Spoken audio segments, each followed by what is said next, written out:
Dans l'émission précédente, vous nous avez déjà vu travailler dans cette pièce. Nous avons posé des panneaux permettant de finir et d'isoler d'un coup. Nous avons fixé les plaques au plâtre au mur comme au plafond. Les joints entre les panneaux ont ensuite été remplis, d'abord avec une couche de filler, puis avec une couche de finisher. L'enduit de finition est maintenant bien sec. Vous pouvez obtenir un résultat plus lisse en utilisant une grille de ponçage. Pour ce travail, vous prenez donc de la toile abrasive prévue spécialement pour poncer le plâtre. Vous la fixez sur un patin de ponçage. Si vous avez encore beaucoup d'irrégularités à éliminer, vous prenez une toile abrasive moyenne pour commencer. Vous pouvez éliminer les irrégularités plus petites directement avec une toile abrasive plus fine. Le ponçage génère assez bien de poussière blanche. Protégez aussi vos poumons de cette poussière blanche. Poncez à présent tous les endroits où vous avez appliqué du plâtre. Il ne faut pas poncer le carton même, les joints et les coins suffisent donc. L'avantage d'une toile, c'est qu'elle se bouche moins rapidement qu'une éponge ou du papier abrasif. Lorsque du papier abrasif est obstrué, il faut le jeter.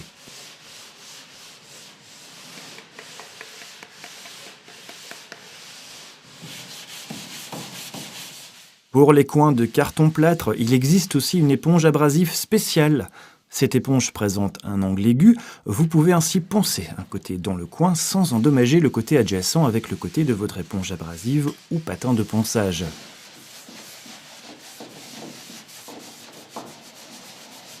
Une fois le travail le plus sale bouclé, vous pouvez vous mettre à tout dépoussiérer en profondeur. Vous pouvez le faire facilement avec un linge légèrement humide. Veillez à tout dépoussiérer. Vous ne voulez pas que les restes de poussière se retrouvent dans la couche de peinture. Avant de peindre, couvrez aussi le sol. Pour cela, vous posez un film de plastique ou simplement posez quelques vieux draps sur le sol. Pour peindre, vous utiliserez votre matériel à peinture, comme un seau à peinture, un rouleau et un pinceau. Vous aurez aussi besoin de mastic acrylique et de ruban de masquage. Pour peindre le plafond, vous pouvez utiliser un manche télescopique ou un manche de brosse standard. Les plaques au plâtre et les joints n'ont pas le même pouvoir d'absorption. Avant de le peindre, je vais donc appliquer une couche de fond pour obtenir par la suite un résultat plus homogène. Cet apprêt est prévu spécialement pour les plaques au plâtre. Les joints que vous avez colmatés ont en effet une autre absorption que les panneaux de carton. Cet apprêt régule l'absorption afin qu'on ne voit pas par la suite de transition dans la peinture entre un morceau et l'autre. Cet apprêt est transparent. Si vous en reversez, cela ne se verra pas encore trop, mais essayez tout de même d'éviter les coulées.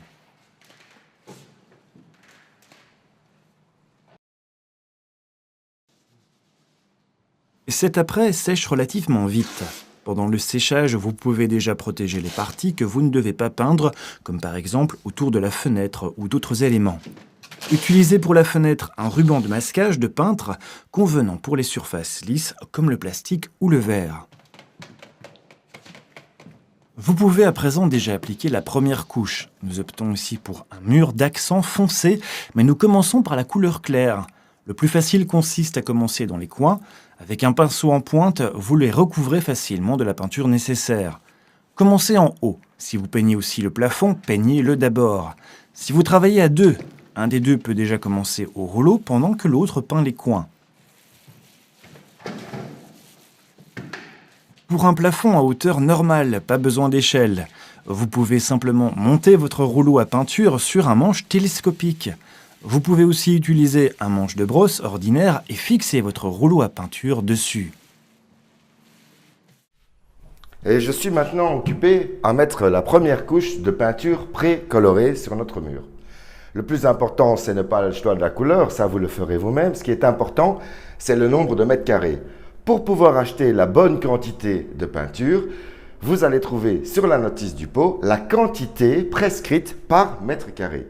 C'est très important de respecter cette quantité et de l'appliquer sur le mur. Tout ce que vous avez acheté, vous devrez le mettre sur votre mur. Vous utilisez donc idéalement cette quantité indicative de peinture. Le plus gros risque est en effet que vous peigniez trop finement. Votre peinture ne couvrira alors pas suffisamment et des traits seront visibles dans votre résultat. D'un autre côté, vous devez bien sûr aussi bien répartir la peinture sur la surface. Si vous avez des coulées, c'est que votre peinture est trop épaisse. Aujourd'hui, la plupart des peintures pour murs intérieurs sont à base d'acrylate. Ces peintures sentent moins fort. Si vous hésitez dans le magasin entre un pot de peinture bon marché ou plus cher, regardez plutôt la consommation. La différence de prix pour la peinture réside principalement dans les pigments ajoutés. Les composants de base de la peinture sont les mêmes, mais la peinture plus chère contient généralement plus de pigments. Cela signifie qu'on obtient plus de couverture avec moins de peinture. De ce fait, vous devrez peut-être appliquer une couche de peinture en moins ou peindrez peut-être plus vite. Vous gagnerez quoi qu'il en soit du temps. Lorsque vous avez appliqué une couche de peinture, vous pouvez vous attaquer au mur d'accent. Pour le moment, nous ne finissons pas encore le bord. Peignez donc prudemment le long du bord sans toucher l'autre mur. Laissez environ 1 cm. Une fois le travail au pinceau terminé, vous pouvez vous y mettre au rouleau. Quand la première couche de peinture est sèche, vous pouvez déjà appliquer une deuxième couche de la couleur claire.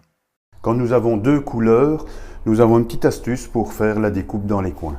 Vous réalisez la transition nette à l'aide de mastic acrylique à séchage rapide et de ruban de masquage. Prenez du ruban de masquage pour support sensible.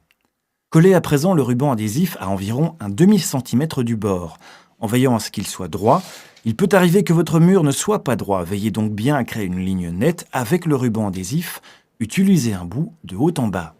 Vous pouvez maintenant appliquer le mastic acrylique. Ne coupez pas la buse trop loin. Si vous la mettez avec la pointe dans le coin, elle ne doit toucher le ruban adhésif à aucun endroit. Appliquez alors le mastic où vous voulez la ligne nette, lissez directement le mastic.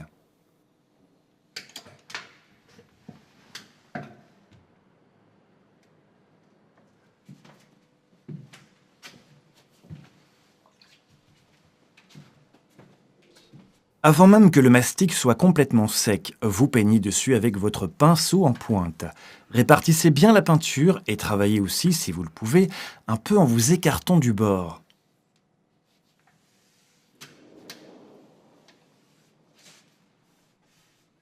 Pendant que la peinture est encore mouillée, vous retirez alors le ruban de masquage. Il reste une ligne nette le long de votre mur.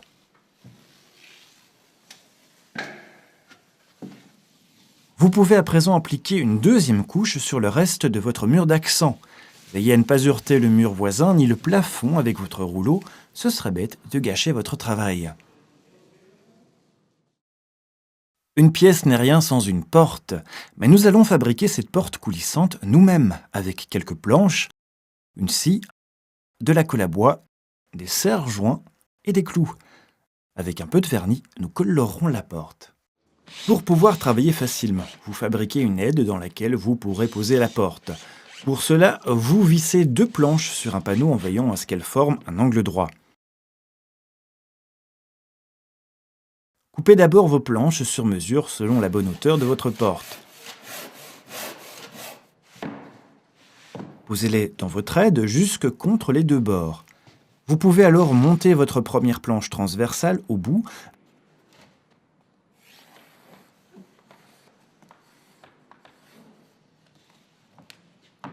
Répartissez bien la colle et serrez.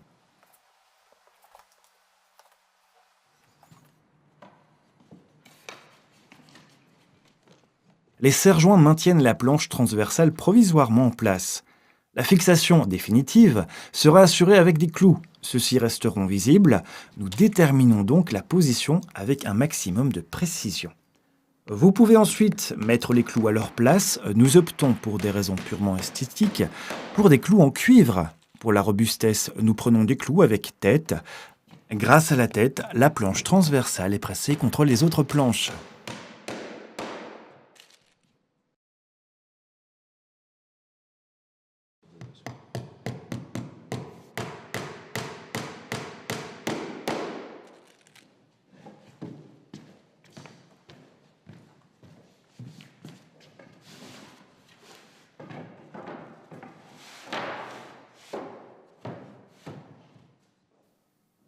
Pour serrer les planches les unes contre les autres, vous pouvez visser un petit bloc d'aide sur votre panneau.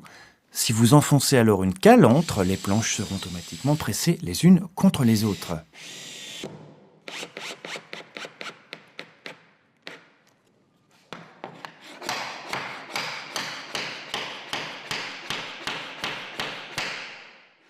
Pour la porte coulissante, nous avons besoin d'une porte que nous pouvons préparer nous-mêmes ou alors une porte achetée toute faite.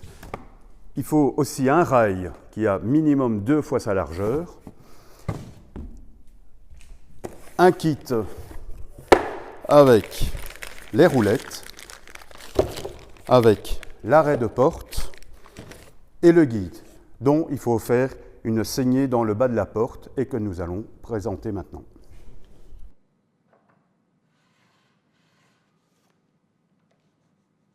Indiquez quelle quantité de bois vous devez enlever où. Vous pouvez réaliser la découpe en bas de différentes manières. Si vous avez une défonceuse, vous pouvez l'utiliser. Montez la bonne tête de fraisage et réglez la profondeur. Un guide longitudinal sera ici aussi bien utile. Fraisez ensuite la bonne profondeur en un certain nombre de fois, de manière à ce que le guide entre parfaitement dedans. Il vaut mieux enlever un peu trop afin que votre guide ait encore un peu de place. Si vous n'avez pas de défonceuse, mais bien une raboteuse, vous pouvez aussi facilement enlever une partie du bois avec. Fixez le guide longitudinal sur la machine et réglez aussi la profondeur. En passant maintenant quelques fois le long du bord, vous réalisez également une découpe dans laquelle votre guide peut aller.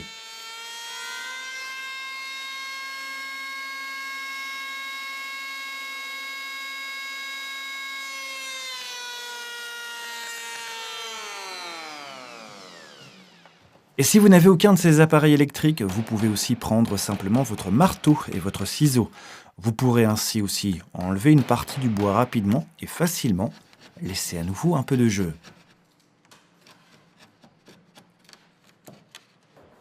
Le côté avec la découpe vient à présent contre la porte. Encollez également cette pièce et clouez-la.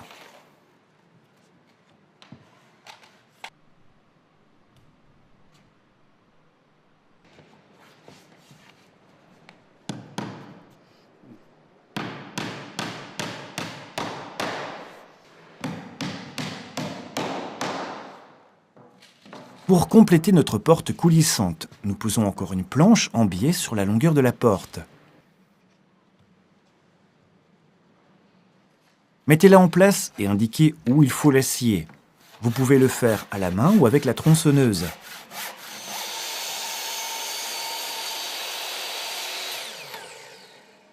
Regardez alors si l'élément s'ajuste bien entre. Si tel est le cas, vous pouvez à nouveau coller et clouer.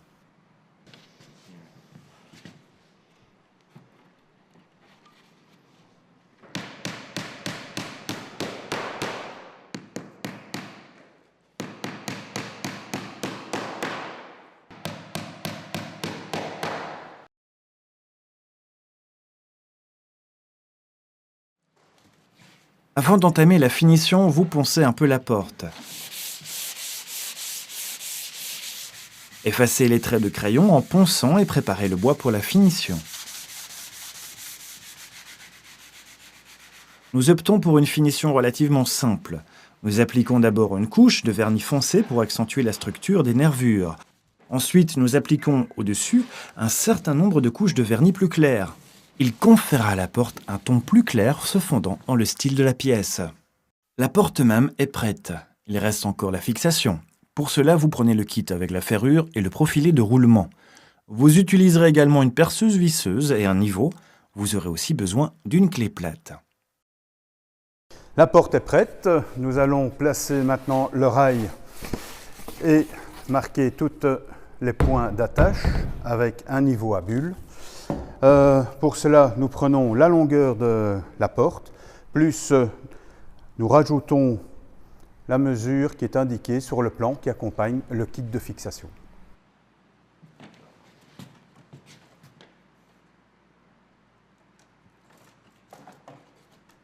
Vous reportez cette mesure sur le mur. Votre profilet de roulement doit venir à cette hauteur.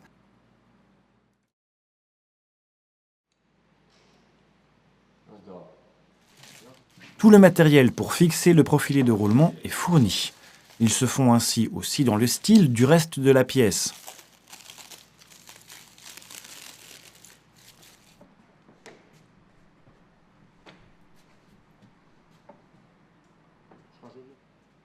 Maintenant que vous avez déterminé la hauteur, vous pouvez aussi indiquer les points de fixation.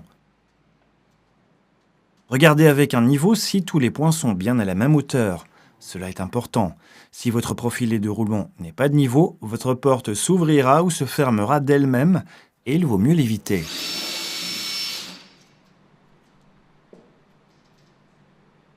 Les colliers sont fixés dans le mur avec 2 tire-fonds. Pour cela, vous fixez d'abord les chevilles dans le mur,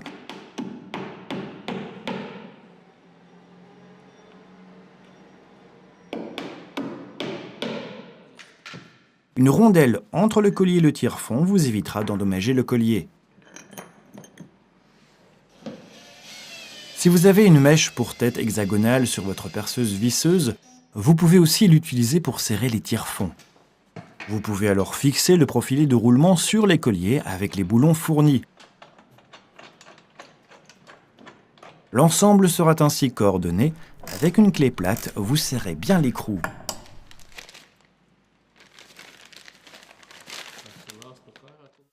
Il ne reste plus qu'à poser la ferrure sur la porte. Regardez ici aussi la bonne position dans la notice explicative. Vous pouvez visser simplement les rouleaux avec votre perceuse visseuse.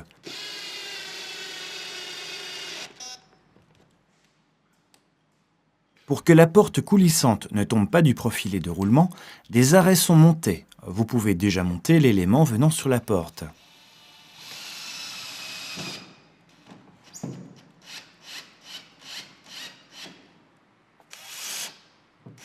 Il y a un arrêt qui se met sur le rail, ainsi qu'un arrêt sur la porte. Comme ça, la porte peut rester en position ouverte ou fermée, vu qu'il y a en plus un magnétique. Placez l'arrêt sur le profilet de roulement d'un côté. Ne le serrez pas encore trop pour le moment, car vous l'ajusterez encore tout à l'heure. Accrochez maintenant la porte à sa place. Vous pouvez placer simplement les rouleaux sur le profilet de roulement. N'oubliez pas de fixer à présent le guide en dessous avant de vous attaquer au reste de la porte. Ce guide fera en sorte que la porte ne tombe pas du profilet de roulement. Il entre parfaitement dans la découpe que nous venons de réaliser.